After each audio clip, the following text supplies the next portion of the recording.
So I'm now up on Ventnor Downs.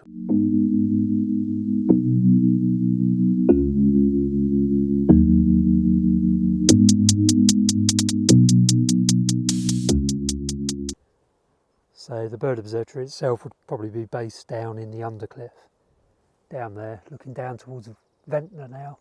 This is Coombe Bottom, part of Ventnor Downs. We're on what I call the rim of Coombe Bottom. So this would be one of the recording areas, Ventnor Downs, including down there in Coombe Bottom. And up here is Ventnor Radar Station. So the recording area would include Coombe Bottom, Ventnor Radar Station, and the kind of the whole of Ventnor Downs here, which is mostly owned by the National Trust. All of it's under conservation management. So we'd ideally have some sort of bird migration watch point facility up here somewhere.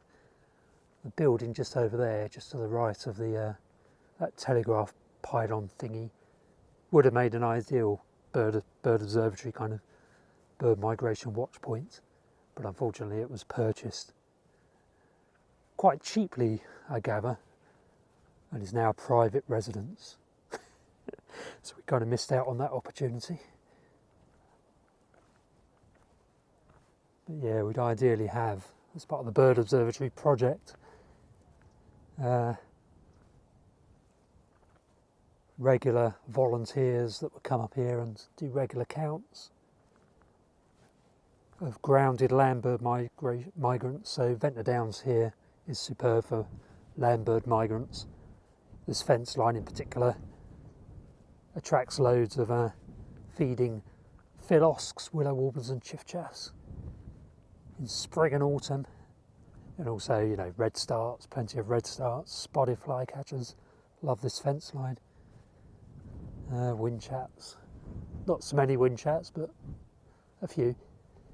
Yeah, and all sorts of the usual common migrants you would expect. Doesn't get the coverage at the moment. I think, if anything, coverage has dropped off in the last few years. But Coombe Bottom itself is a fantastic kind of southwest facing valley above Ventnor itself. So Ventnor is down at the bottom of the valley there. So you've got the lights of the town of Ventnor drawing the birds in, and they end up in the undercliff, and some work their way up on into Coombe Bottom here. It's like a Cornish valley along the central south coast of England, which attracts a really good volume of common migrants. So go along that way a little bit, get another view. So now we're up on the kind of the summit of Ventnor Downs. It's a radar station. I think there's 3 or 4 of these little car parks, so parking is easy up here. There's what would have been a perfect bird observatory facility.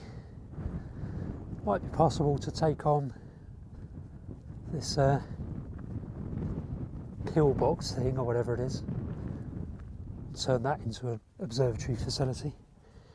At least a little kind of gathering point with a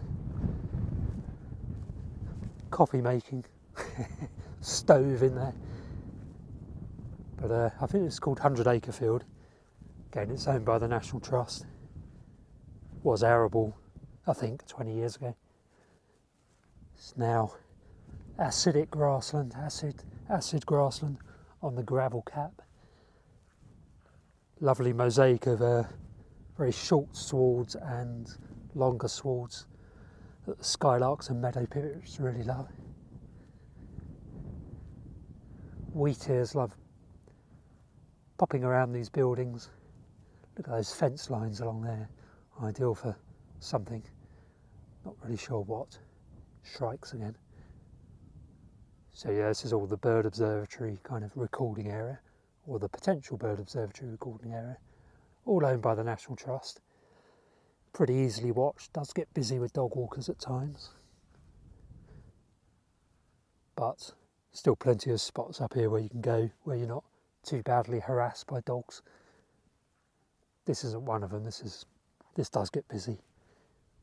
Well, it's not that busy at the moment, but on a really hot weekend day it can be busy. I don't mind personally. I'd rather not be having to avoid dogs, but it's fine. So yeah, this is Ventnor Downs, which is one potential recording area for the potential bird observatory. Nice variety of habitats. No wetlands, or no freshwater wetlands to speak of. A couple of dew ponds which are seasonally wet. But apart from that, it's pretty dry.